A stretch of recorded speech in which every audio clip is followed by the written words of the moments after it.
This is the White Coat Investor Podcast, Milestones to Millionaire, celebrating stories of success along the journey to financial freedom.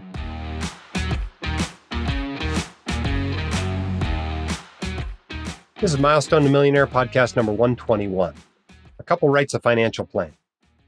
The sponsor of this episode, 37th Parallel, is a private multifamily acquisitions and asset management firm based in Richmond, Virginia. Since 2008, they've completed close to $1 billion in multifamily transactions with a 100% profitable track record for their clients. They provide a vertically integrated investment platform, fund and single asset investments for high net worth, family office, and institutional investors seeking tax-advantaged income and equity growth. They specialize in Class A, B apartment communities in demographically strong markets in Texas, Georgia, Florida, and the Carolinas. Learn more about 37th Parallel and the special investment discounts available only to White Coat investors at whitecoatinvestor.com/37parallel. Welcome back to the podcast. We'd love to have you on this podcast. You can sign up to be on it at whitecoatinvestor.com/milestones, and we will celebrate with you any financial milestone you have accomplished and use it to inspire others to do the same. We've got a new milestone we've never had on the podcast today. And after we do that, I'm going to talk for a little bit about 401ks and maybe some things you didn't know about your 401k. But let's get into our interview to start with. Our guest today on the Milestones to Millionaire podcast is Adam. Welcome to the show, Adam. Yeah, thank you. Excited to be here. Tell us what milestone you recently accomplished. Yeah, so the milestone that I recently accomplished was my wife and I put together a financial plan, which included firing our financial advisor. Cool. It's exciting. All right. Well, let's get a little bit of background information. Tell us what you do for a living. Yeah, so I am not a provider. I work in healthcare, but I sell software to hospitals. And my wife works in pediatrics. So she's a pediatric provider. So where are you at in life? How far are you out of your schooling and how far is she out of residency and where are you guys at? Yeah, so we live in the upper Midwest and she is done with school and she was done with her residency as of 2016. So we've been out for a few years. I basically worked since undergraduate, but yeah, been working full-time post-residency since 2016. Okay, very cool. So I mean, this is 2023 now, and we're talking about your milestone being getting a financial plan in place, and this is now 6-7 years in. Yeah. Tell us what life was like for you guys financially in 2016, 2017, 2018. Yeah, I mean, I think 2016, 17, 18, there was a lot of change, right? So she was coming out of residency and her earnings obviously grew quite substantially. Mine did as well at the same time. So we were moving states. We were starting to plan for our family and purchasing a new house and getting more familiar with our new community. So I think there was a lot of big investments that were long term, and I think it started conversations that we were having to get more serious about our financial planning. And I had always been a listener and reader of your blog and your material, but I can say that I probably wasn't great at applying a lot of the principles, just understanding it at a surface level. But then, as kind of time went on and just in the last year or two, got more serious about it as far as formalizing what we want to do with our finances, both now and in the future, and putting that into a formal plan. But I think, to answer your question, 16, 17, 18, a lot of change. But then prior to that, in residency, there just wasn't, we were just kind of staying afloat. We had a pretty low cost of living. We didn't have any children. My wife was working a lot in her residency. I was working and then going to school to get my MBA at night. So we were just working a lot and then just, spending pretty minimally. We were still enjoying our life and having vacations. But then I think once we came into a lot more earnings and having bigger life decisions, some of those more financial planning topics seem to come up more frequently. So do you think you were making a bunch of mistakes when you first came out, or do you feel like you're doing okay? You're doing pretty good? Somewhere in the middle. As I've gotten more and more educated on, when you should be funding a Roth IRA and, for example, like my wife is on the public service loan forgiveness program, thinking about how deferral of payments to start, some of those things that were small kind of added up, but I don't think anything that was catastrophic. that made me feel like we were making a lot of mistakes per se, but I think things that we could have, if we would have understood a little bit better, could have optimized our situation. And I think there's always the opportunity if you're looking back, hindsight is 2020, where you can, potentially make decisions that would have made you better off now. But I feel, that we did pretty well throughout that time period, but there always was opportunities to make it a little bit better. Well, I mean, she's almost 7 years out of a 3-year residency. She's got to be getting pretty close to PSLF, isn't she? Yes, we are. Yeah, counting the months. We're about 6, 7 months away, and Yeah. obviously the last few years have been, we've benefited quite greatly from payments being paused. But Oh, yeah, yeah. we're Been pretty close. huge for you. That's been huge for you guys. That's been awesome. How much did she owe when she came out? Do you remember? I don't remember the exact figure. It was around 200,000, 200. and that's grown to about 250. But then obviously it hasn't grown in the last few years. Yeah. Very cool. Okay, so something happened a year ago or so where you decided to get serious. You decided you're going to take the Fire Your Financial Core for your financial advisor course from White Coat Investor. You actually fired your financial advisor. Yeah. What was the instigating incident here that caused you to get serious enough to say, yeah, I need to be one of that 50% of white coat investors that actually has a written financial plan? Yeah, I don't know if there was one particular moment. I think a couple things maybe cumulatively came together to make us decide that we want to do it. One of the things is I started to learn and understand more about the fee structure around different funds, mutual funds, the expense ratios, as well as how financial advisors are paid. I started to look at our portfolio a little bit more and realize that probably weren't getting a very good deal. There was also an incident a few years ago where the company our advisor had worked for traditionally operated under kind of a broker dealer model where we were paying fees whenever a fund was purchased. And then that model changed to an asset under management fee structure. And I felt like we kind of were getting double charged because we had to pay a fee when it was a brokerage model. And then all of a sudden, now we're paying fees for the assets that we technically had already paid fees for, but are currently under management. So as I started to kind of think more about that, and then just the expense ratio of some of the funds, and some of the teachings that you've put out and books that we've read, as far as you get to keep what you don't pay, and that continues to grow, and especially with the impact of compound interest and things like that, it just determined that okay, it's time to do that. And I'd actually purchased the course, the Fire Your Financial Advisor course, and sat on it for probably 4, 5, 6 months. I couldn't get myself to do it, and I think because it's a lot of work, and especially when you have free time and the weather's nice, there's other things that I want to be doing. And ironically, I actually did most of our plan when we were on vacation. I'm one of those crazy people that get up really early, and my wife, especially on vacation, she might want to sleep in a little bit more. And it worked out great because we were in a very tropical location, and I was able to get up for 2 or 3 hours before she did and have a beautiful backdrop and sunrise, and listen to all of the different courses and start to put together thoughts and ideas around our plan. And I kind of work best when I'm able to focus a lot of my energy on one task and get it done in a shorter period of time. I don't work very well if I have to do something for 5 minutes and then come back to it 2 or 3 days later and do it for 5 more minutes. Sometimes that works for people. It doesn't work as well for me. So this vacation where I had basically a week of these huge blocks of time where I wasn't working and I wasn't tied up with other obligations was just perfect, that I was able to get kind of the plan basically built. And then my wife and I were able to review it. But that kind of, yeah, in some kind of led us to getting it on paper and abiding by it. For those of you who don't know what we're talking about, we have an online course called Fire Your Financial Advisor. If you go to whitecoatinvestor.com and you go into the courses tab, you'll see it there.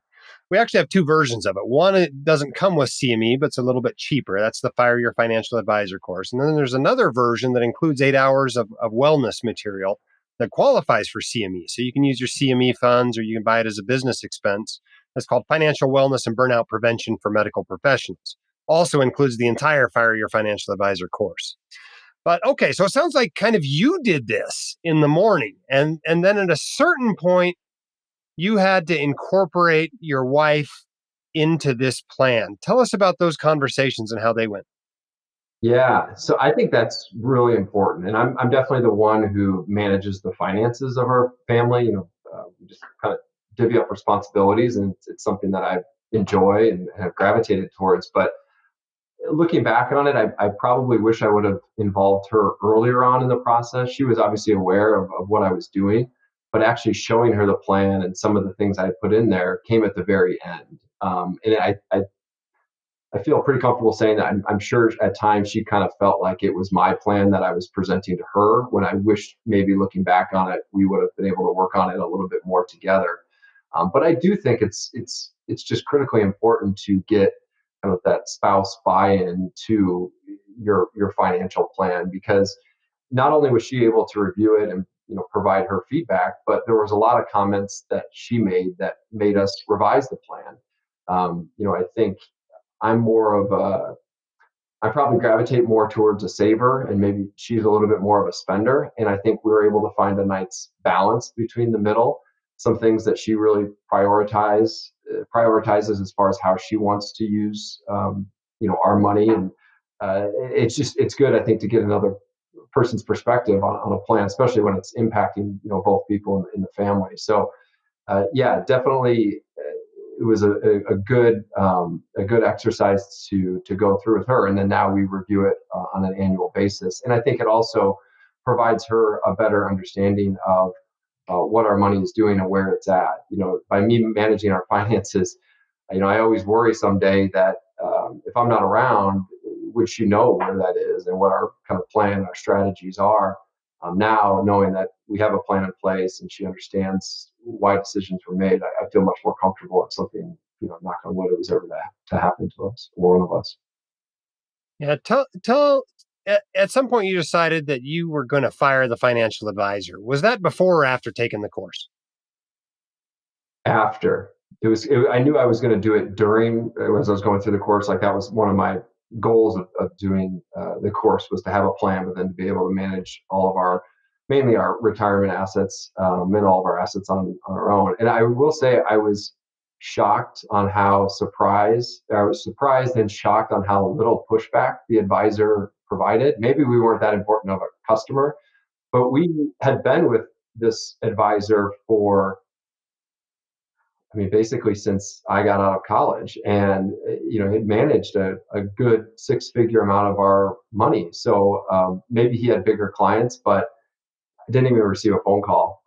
It was a quick email saying, "Okay, no problem. Send the forms over and we'll transfer them over." So Maybe he gets fired a lot. it honestly made me feel better about the decision. That Yeah. he was quick to always try to call me to almost sell me something, but then Right. didn't really show a lot of concern when we decided to part ways. So made me feel better about my decision. So, how do you guys feel about your finances now that you have a financial plan that you not only understand and can follow, but that you wrote yourselves? How do you feel about that now?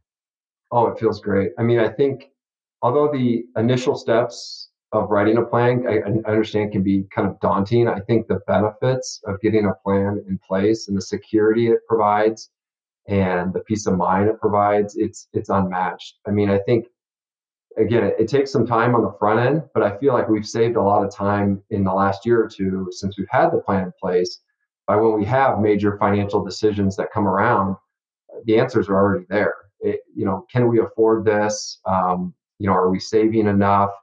Is our son going to have enough money to attend any college or university he wants to, instead of having to then spend the rest of that day or that night or the weekend trying to run numbers? We can quickly just reference the plan and some of our spreadsheets and know that it's all kind of taken care of and everything's on track. So I think that was one of the things I also learned through writing a financial plan is, again, can be a lot of work up front, but it's going to save you a lot of work and headache of financial decisions that come on a day-to-day or month-to-month basis. How much money did it save you to take the course instead of paying this advisor every year? Oh, yeah, it was probably break even within the first year. Yeah, as far as what we were paying the advisor versus the course, and I think the course, especially too, there's so much value that the white coat investor and yourself, obviously, that put out, that I feel like you can put together a very solid plan by just the information that's available. But there's so much structure around the course that you really feel confident that it's kind of a bulletproof plan that you've covered every aspect of kind of family finances. So yeah, I think the break even's pretty quick. Cool. Well, Adam, thanks so much for being willing to come on and share your experience on the Milestones podcast. And congratulations to you and your spouse on your success. It's pretty awesome what you guys have done. And I know you're going to be successful going forward. Great. Well, thank you so much for the opportunity. All right. I hope you enjoyed that interview. What I love about this is seeing white coat investors take control of their financial situation. The power of a written financial plan is not just during a bear market that it helps you to stay the course, but it gives you the confidence to know that you're going to reach your goals, and it outlines the pathway to your goals. And probably one of the best things Katie and I ever did was get a written financial plan together. And we originally did it during residency, made a few minor changes, as I finished residency and became an attending, and a rare change since then. But basically, that outlined our pathway to financial independence. And we just followed the plan. All kinds of people have questions about their investments or their finances. You only have to decide those things once. Once they're in the plan, all you got to do is reference the plan. And if you write it yourself, if you compile it yourself, you know it so well, you don't even really have to look at it very often, because you remember what it is, because you put the time in to develop it. And yes, it does take time. And yes, it's not a free course. I was actually surprised that he said he only broke even the first year. So most people are paying so much to a financial advisor that paying a few $100s for, our online course is dramatically cheaper than what they're paying to a financial advisor. But sometimes when you're paying a commission-based advisor, you're not actually paying that much money. You're maybe not getting very good advice at all, but you're not paying that much money if you don't have that much money invested with them. You're just paying those loads on their mutual funds. So I thought it was a great episode. I'm glad you guys were able to hear that and hear from someone who's had success taking that and putting their financial plan in place. All right, I promised you at the top of the episode that I was going to tell you a little bit about 401ks. And we've gotten lots of feedback on the podcast that we get into the weeds a little bit too much. So I'm trying to do a little more basic kind of stuff, because I feel like there's a lot of podcast listeners who are either new or for whatever reason don't have those basics down. So let's talk about 401ks. A 401k is named that because it comes from Section 401k of the Internal Revenue Code. That's what outlines the ability to have this employer-provided retirement plan. And a 401k is essentially a tax-protected plan. Your money grows faster inside a retirement account like a 401k than it grows outside the retirement account, because every year an investment outside a retirement account puts out interest, puts out dividends. You got to pay taxes on those. And so there's a drag on that, a tax drag on that money as it grows. If you buy or sell an investment, you got to pay capital gains if you have a gain on it, right? And that's, again, more of a tax drag, so it grows slower. Inside a 401k or other retirement plan, it grows tax protected, right? So buying and selling, there's no tax consequences. The dividends that come out or the interest that comes out every year, you don't have to pay any taxes on those. And so it's in this tax protected shell. And of course, there are tax deferred accounts and there are tax free accounts. With the tax deferred account, you get a tax break up front. It grows tax protected. When it comes out, you pay ordinary income tax rates on it, often at a lower tax bracket than when you put the money in. With the tax free account, you're putting in money that you've already paid taxes on. It grows in a tax protected way. When it comes out in retirement, that's tax free. And so 401k is just one type of these retirement plans. Originally, they were all tax deferred, or these traditional 401ks. So you got the tax break up front. You paid taxes when you pulled money out in retirement. In more recent years, the last decade and a half or so, you're seeing Roth 401ks, which are like a Roth IRA or other tax-free account. You put in after-tax money, it grows in a tax-protected way, and eventually comes out tax-free. Okay? The other great thing besides these tax benefits in these accounts is they are asset protected. A 401k is an ERISA account, ERISA, right? Which is basically this federal legislation that encourages people to save for retirement. One of the ways it encourages it is if you have to declare bankruptcy, because heaven forbid, you have an above policy limits judgment that's not reduced on appeal, and you have to declare bankruptcy because somebody has a $20 million judgment against you. You get to keep your 401k in every state. Okay, this one isn't even state specific. This is federal protection. So you get to keep that. And so it's asset protected and tax protected. That's pretty awesome. Aside from the fact that you feel like it's retirement money, so you're less likely to raid it for a boat or a vacation or something like that. People don't view a 401k as their emergency fund. And so they, tend to leave it for retirement. Some people worry about these rules, this 10% penalty that you have to pay if you take money out before retirement age. For IRAs, that age is 59 and a half. For a 401k, it is not 59 and a half. It's 55. It's 55 and separated from the employer. So if you retire at 55 and you leave money in a 401k instead of rolling into an IRA, you can access that without the 10% penalty. There's all these other ways you can access it too. There's all these expenses that are exceptions for that particular rule. There are also this, the ultimate one, of course, is basically an early retirement exception. That it's called the 72T rule is what it's called. But basically, if you retire at 45, you can start taking money out of your 401k. You just have to take money out from then until, you're 55, or in the case of an IRA, 59 and a half. The same amount each year, essentially. It's annuitized in that way, kind of like a required minimum distribution would be. For most of you, you're young enough that you're not going to have to take money out of a 401k mandatorily until you're 75. The IRS, if you have a tax-deferred retirement account, the IRS does make you take money out eventually. But it's not that much. It doesn't kick in until age 75. Even at that age, it's only about 4% a year, which you want to be taking out that much anyway, right? I mean, what's this money for? Your hearse isn't going to have a trailer hitch.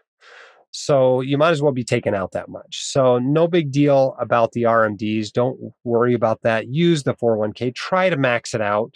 Okay, if you're under 50, you can put an employee contribution of $22,500 in that account every year. If you are 50 plus, the employee contribution is $30,000 a year that you can put into a 401k. That's a separate limit from your IRA limit, which is $6,500 or $7,500 if you're 50 plus.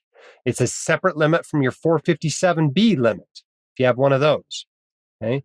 Sometimes people have a 403B instead of a 401k. There's a few subtle differences there.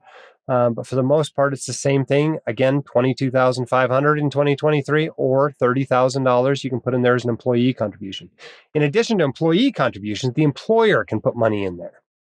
They can put a match in. Sometimes it's what they call a safe harbor match, or it's 50% of the first 3% of your income that goes in there, whatever. It's your employer encouraging you to save money for retirement.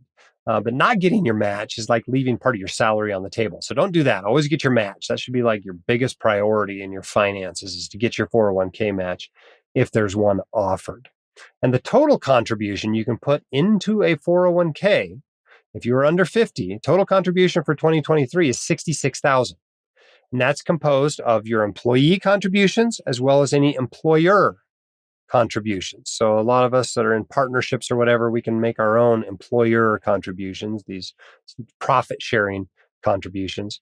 There's also the possibility of putting in after-tax employee contributions up to that limit if the plan allows it. That's sometimes called a mega backdoor Roth IRA contribution. So look into that if you're interested in saving more inside retirement accounts than you're allowed to do. But those are the basics of a 401k. It's a great way to invest. They're typically invested into mutual funds. Most 401ks these days offer at least a handful of low-cost index mutual funds, and that's most of the time the ones you should be using. You can round out your asset allocation using your taxable account or IRAs or 457B or any other accounts you have. But for the most part, you're looking for the low-cost, broadly diversified index funds within the 401k. You don't want to leave it just sitting there in cash.